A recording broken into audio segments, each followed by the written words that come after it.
Rowdy Gaines began swimming as a junior in high school and quickly gained the attention of the Auburn coaching staff.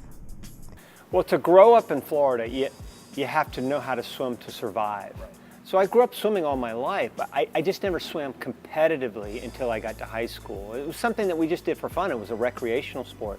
So by the time I got to high school, I was very active. I love sports, so I tried out for 5 different sports. I tried out for football, baseball, basketball, golf, and tennis, and I flunked in all of them. I didn't make the team in any of them. But I never gave up, and swimming was sort of next in line. It wasn't something that I had dreams about going to the Olympics in. I just wanted to be successful in something. I wanted to be able to alleviate some pressure off my parents as far as college. And I had this grand vision of trying to get a scholarship somewhere.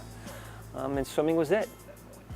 Well, a couple of factors that really determined that Auburn was the place for me. One was the coach at the time. Eddie Reese was the coach that recruited me my freshman year. And a wonderful man, and still is. Even though he's coaching at a rival school now, he's still a great guy and a great program, and he's one of the best coaches in the world. But the other thing, and really the main thing, was Auburn itself. The minute I landed on the Auburn campus for my recruiting trip, I felt at home. I grew up in a small town, Winter Haven, Florida, out in the country. And I knew that when I got here, it just felt like a college town, that everything revolved around the university. It felt very much like a family atmosphere. That was something that I was really looking for in a school. And that was not only true for the swim team, but also the college and the community itself. It was all 3 of those. It wasn't just the team. I really felt like that with the university and the community. The United States boycott of the Olympics in 1980 prolonged Gaines's dream of representing his country on the biggest stage.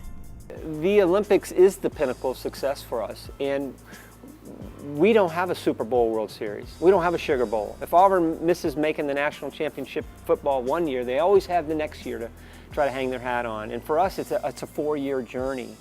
And to have that taken away meant my journey turned from a 4-year into an 8-year journey, which made it really difficult. It made it very challenging because an athlete's life can come and go in a span of 4 years. But my goal was to be an Olympian, and I wanted to be more than an Olympian. I wanted to be able to say that I could go to an Olympic Games and actually compete for my country. So to have 1980 was something that was tough for me, but it was a lot tougher for so many other athletes. There were 363 athletes that didn't make it in 76, that didn't make it in 84, but made it in 80. So those are the ghost Olympians, I call them, and those are the ones that I really feel bad for. I had my day in the sun. I had 1984.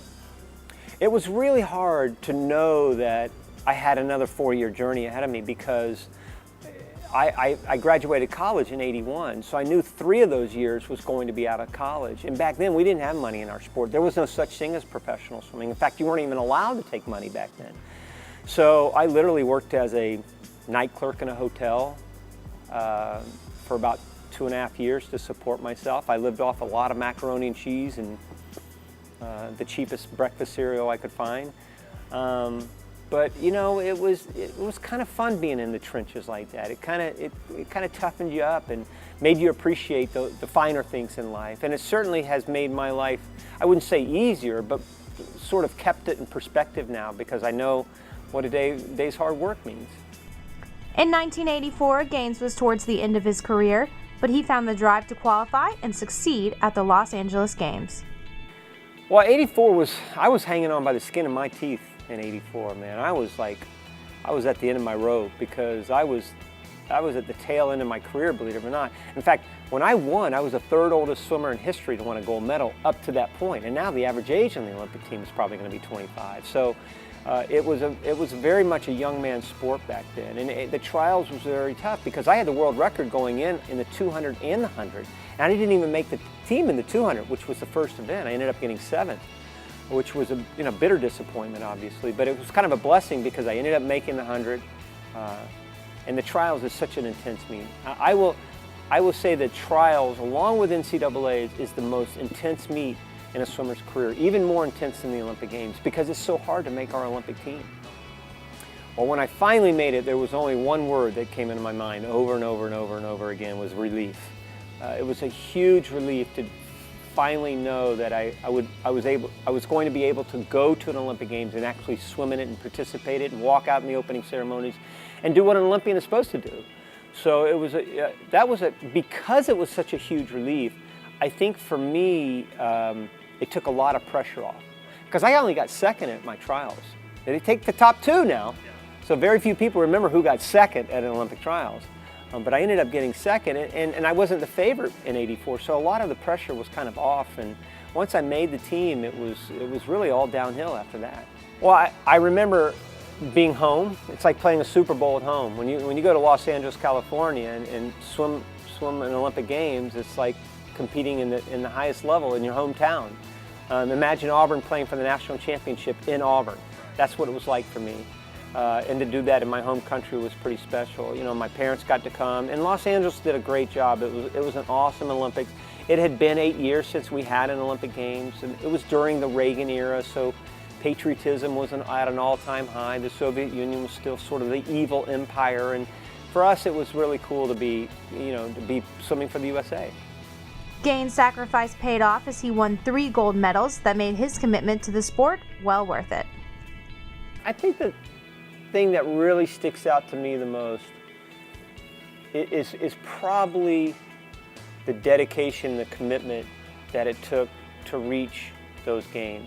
You know, in 8 years, I swam about the circumference of the globe at the equator. I swam over 20,000 miles. The circumference of the globe is 24,000. So I swam around the world to swim a race that lasted for me about 49 seconds.